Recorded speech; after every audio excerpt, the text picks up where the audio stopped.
शेख मेरे सहयोगी इस वक्त तमाम जानकारी के साथ एनसीपी लॉन्च के बाहर मौजूद है। मुस्तफा, किस किस के आने का सिलसिला इस वक्त जारी है और अमित शाह को अब से कुछ देर पहले हम सुन रहे थे, वो भी पहुंच रहे हैं अब से कुछ ही देर में वहां।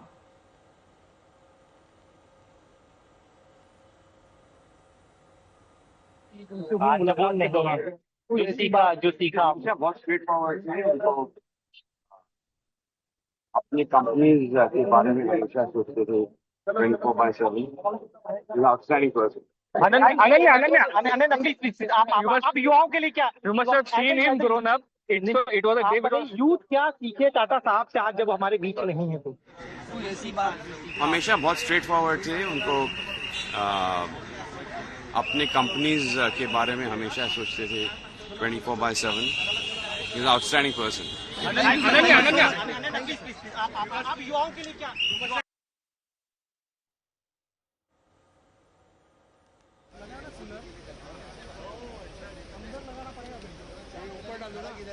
कुमार मंगलम बिरला को सुन रहे थे आप। उनका ये कहना था कि हमेशा अपनी कंपनी के बारे में रतन टाटा ने एक ऐसी सोच निर्धारित की जिससे कई और कंपनियों को, उद्योग जगत को प्रेरणा मिलती है। वो एक बहुत बड़ा इंस्टीट्यूशन, एक प्रेरणा स्रोत थे उन सब के लिए, जो सिर्फ ये मिसाल नहीं कायम करते थे कि कैसे जीवन में उद्योग को ही आगे बढ़ाना है, बल्कि कैसे मानवता के लिए भी एक अटूट संदेश यहाँ पर रतन टाटा की ओर से हमेशा दिया जाता था।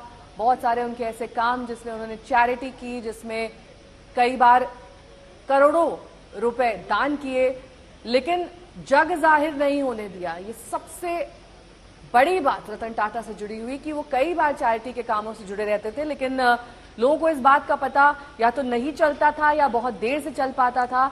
ये अपने आप में एक अद्भुत मिसाल है रतन टाटा जो स्थापित कर गए हैं, और इससे कई सारे लोग सीख भी लेते हैं।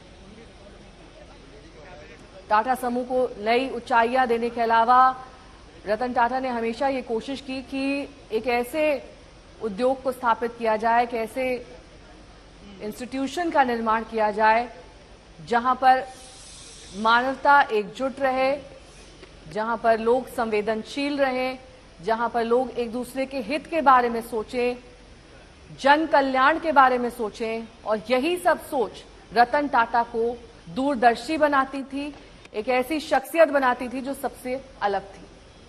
मुस्तफा भी हमारे साथ, हमारे सहयोगी मौजूद हैं और उसी लॉन के बाहर वो मौजूद हैं जहां पर अब अंतिम दर्शन के लिए लोग पहुंच रहे हैं और शाम 3:30 बजे तक अंतिम दर्शन होंगे, फिर अंतिम विदाई दी जाएगी उनको। किस तरह से वहां पर आप हलचल देख रहे हैं? कौन कौन दिग्गज वहां पर पहुंचे हैं अंतिम दर्शन के लिए? बिल्कुल, आप कह सकते हैं कुमार मंगलम बिरला, आनंद बिरला जो है वो बैठ रहे हैं गाड़ी में। यहाँ पर आप कह सकते हैं कि अलग अलग उद्योगपति जो है वो यहाँ पर पहुंचे हुए थे। एनसीपीए जो है वहां पर आप कह सकते हैं कि वीआईपी गेट है जहाँ पर लोग श्रद्धांजलि देने के लिए इस तरह से आ रहे हैं रतन टाटा जी को, और लोग भीड़ जो है वो बढ़ती हुई नजर आ रही है। और यहाँ पे आप कह सकते हैं कि कहीं ना कहीं अलग अलग लोगों का अलग अलग इस तरह से एक्सपीरियंस जो है वो रतन टाटा के साथ रहा है, उसको साझा करते हुए लोग नजर आ रहे हैं। 2 से 3 गेट्स हैं जहां से आप कह सकते हैं कि लोगों को छोड़ा जा रहा है, और वो एक तरह से आप कह सकते हैं कि यहाँ पर अलग जो भी लोग अपना एक्सपीरियंस रतन टाटा के साथ बयान कर रहे हैं, उनका यही कहना है कि कहीं ना कहीं एक बहुत संयमी व्यक्ति थे। मतलब इतना बड़ा बिजनेस एम्पायर होने के बावजूद भी आप कह सकते हैं कि वो एक संयमी व्यक्ति थे, और यहाँ पर आप कह सकते हैं कि एक बड़े कार्यकाल में अलग अलग लोगों को, अनन्या बिरला थी यहाँ पर, उन्होंने कहा कि एक यंग जनरेशन के जो एंटरप्रेन्योर्स हैं उन लोगों को जो एक उम्मीद देने का काम जो है वो रतन टाटा जी ने किया हुआ है। वो मेंटर, आप कह सकते हैं एक मेंटर के तौर पर, एक एडवाइस के तौर पर लोग उनको देखा करते थे। और आप कह सकते हैं कि पॉलिटिकल जगत से हो, बिजनेस जगत से हो, या फिर आप कह सकते हैं कि कोई और वॉक ऑफ लाइफ से हो, लोग जो है लगातार यहाँ पर आप कह सकते हैं कि आते हुए दिख रहे हैं। और ये इस तरह से उनको श्रद्धांजलि देने का जो यहाँ पर कार्यक्रम है वो उसमें लोग शामिल हो रहे हैं। उसमें उनके कई दोस्त भी हैं, उनके कम्युनिटी के लोग हैं, और आम व्यक्ति जो है, आम लोग जो है, उनकी भी लाइन एनसीपीए में दूसरे गेट पे अगर आप देखेंगे तो एक लंबी लाइन आप देख पाएंगे एनसीपीए के बाहर मौजूद है, जिसमें से टाटा समूह के काम करने वाले जो एम्प्लॉयज हैं वो भी काफी बड़ी तादाद में यहाँ पर आए हुए हैं। और सभी ये भी कह रहे हैं कि अब रतन टाटा जी को भारत रत्न पुरस्कार है वो पोस्टह्यूमसली भारत रत्न पुरस्कार जो है वो मिलना चाहिए। और इस तरह की मांग भी आप कह सकते हैं खासकर युवाओं की तरफ से देखने के लिए मिल रही है। ये एनसीपीए के बाहर की सड़क है जो हम आपको दिखा रहे हैं। यहाँ पर पूरा ट्रैफिक मैनेजमेंट पुलिस को करना पड़ रहा है, क्योंकि काफी लोग यहाँ पर आते हुए इस अंतिम यात्रा में शामिल होते हुए दिख रहे हैं। और अलग अलग वॉक ऑफ लाइफ से लोग यहाँ पर पहुंचे हुए हैं।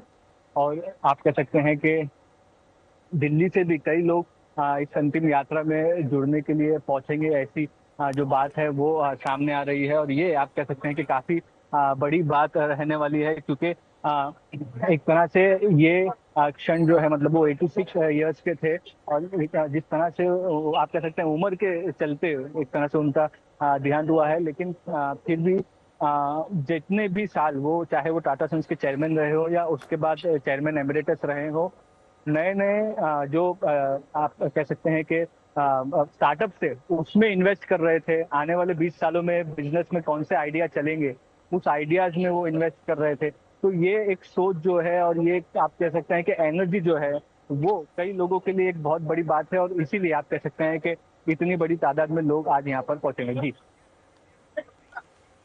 ठीक है, बहुत बहुत शुक्रिया मुस्तफा। विद्या मेरी सहयोगी जुड़ गई हैं। विद्या, आप भी वहीं पर मौजूद हैं, अगर तस्वीरों के जरिए आप हमें दिखा सके किस तरह की हलचल एनसीपीए लॉन्स के बाहर दिखाई दे रही है, जहां पर आप मौजूद हैं वहां से आप क्या देख पा रही हैं?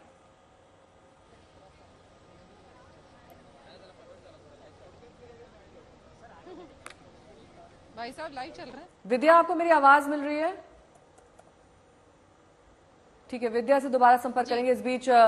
इस बीच ये तस्वीर हम आपको एनसीपीए लॉन्स की दिखा रहे हैं, जहां पर इस वक्त पार्थिव शरीर रतन टाटा का रखा हुआ है श्रद्धांजलि के लिए। विद्या हमारे साथ जुड़ी है। विद्या, तस्वीरों के जरिए दिखाइए क्या हलचल है इस वक्त वहां पर? जी देखिए, जो पार्थिव शरीर है उसको बहुत सारे फूलों से सजाया गया और हर कोई जो यहाँ ला रहा है, बहुत सारे सफेद फूलों का की जो एक बौछार है वो यहाँ पे देखने को मिल रही है। और सब आके यहाँ पे श्रद्धांजलि दे रहे हैं। एक तरह से आप कह लीजिए कि परिवार के अलावा और जो बहुत बड़े बड़े जो शायद जिन्होंने लोगों रतन टाटा के साथ काम किया था उन लोगों के अलावा भी आम लोग भी बहुत सारे आ रहे हैं। हर तबके के लोग इस वक्त कुछ सेकंड्स के लिए ही सही जो उन्हें मौका मिल रहा है यहाँ पे कुछ फूल बिखेर के आखिरी प्रणाम करने का, वो इस वक्त हो रहा है यहाँ पे। और थोड़ी ही देर में यहाँ से जो कह लीजिए कहा जा रहा है कि होम मिनिस्टर अमित शाह भी पहुंचेंगे थोड़ी देर में। और इसके साथ ही बहुत सारे और जैसे अभी हमने थोड़ी देर पहले देखा था शक्तिकांत दास आए थे यहाँ पे, कुमार मंगलम बिरला आए थे, इसके अलावा सुहेल सेठ यहाँ पे काफी देर से बैठे हुए हैं। तो वो सब के सब परिवार के सदस्यों के साथ यहाँ पर बात कर रहे हैं। कुछ जो बहुत सारे मोमेंट्स जो उन्होंने एक साथ गुजारे थे उसका जिक्र लोग यहाँ पर कर रहे हैं। और साथ ही रतन टाटा जिस बात के लिए, जैसे वो एक नहीं सिर्फ एक एंटरप्रेन्योर नहीं थे, वो एक बहुत बड़े फिलांथ्रोपिस्ट भी थे और उसके कई सारे काम का जो असर उन्होंने लोगों की जिंदगियों पे जो डाला था, उसकी वजह से जो लोग यहाँ पे आ रहे हैं। और हमने खास तौर से देखा कि वो सिर्फ एक पर्टिकुलर एज के लोग नहीं है, बहुत सारे यंगस्टर्स भी हैं जिन्होंने शायद रतन टाटा के बारे में सुना था, उनसे इम्प्रेस हुए थे, उनके लाइफ एंड टाइम्स के बारे में उन्होंने जाना था। तो वो भी कई सारे लोग यहाँ पे आ रहे हैं और अपनी भावभीनी श्रद्धांजलि देते हुए दिख रहे हैं यहाँ पे। तो ये तस्वीरें भी हम आपको साथ ही साथ दिखा रहे हैं। 3:30 बजे तक ऐसे ही अंतिम दर्शन के लिए लोग वहां पर पहुंच पाएंगे। पार्थिव शरीर यहां पर रखा गया है, उसके बाद पूरे राजकीय सम्मान के साथ अंतिम विदाई दी जाएगी। और वहां पर उद्योग जगत से जुड़े हुए या आप कह लीजिए अलग अलग, चाहे वो कोई पॉलिटिशियन हो, हर कोई वहां पर पहुंचकर नम आंखों से उन्हें विदाई देता हुआ नजर आ रहा है। हालांकि इससे पहले भी उनकी तबीयत जब खराब हुई थी तो हालांकि 2 दिन पहले ही उन्होंने एक ट्वीट भी किया, उन्होंने लिखा कि मैं पूरी तरीके से ठीक हूं और आप सब परेशान ना हो, लेकिन उसके बाद ही कुछ ऐसी खबर आती है और ये पता चलता है रात 11 बजे के आसपास कि अब वो हमारे बीच नहीं रहे हैं।